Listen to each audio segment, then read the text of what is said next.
We're talking about fall gardening, and today is all about what we can plant. In our fall garden, we can plant 3 different types of crops. Now, the first type is going to be our summer crops. And these are the crops that either did not make it through the heat or the pest pressure. Zucchini, I'm looking at you.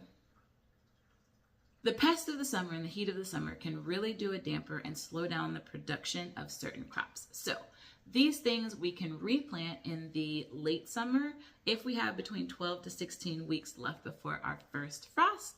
And these are going to be things like transplants of eggplants, peppers, and tomatoes. We can also direct sow bush beans, cucumbers, and zucchini or our summer squash. You can also pop in a few white potatoes for a late fall harvest. And I want to note that when we're choosing varieties of these crops, we want crops that have a very short maturity rate so that you can really quickly get to the harvest, because the harvest is going to slow down the closer you get to that frost. Now, the second type of crops are crops that really like the cold weather or are going to be frost tolerant or hardy. Our cabbages, cauliflower, broccoli, kale, all of those are going to do great in your fall garden.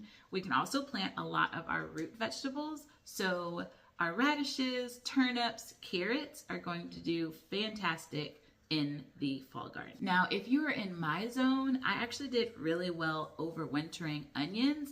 And in our late fall garden, we're also going to put in our garlic. Now, the last type of crop that we can grow in our fall garden is going to be cover crop. For anybody who really wants to build up the soil or wants to basically retire a raised bed for the season, you can plant what's called a cover crop. You're going to sow a seed such as clover or alfalfa or hairy fetch, and these crops are going to help build up your soil to be ready for planting in the spring. And tomorrow we're going to talk about whether we're direct sowing or transplanting those seeds, as well as how to determine when exactly to start them indoors.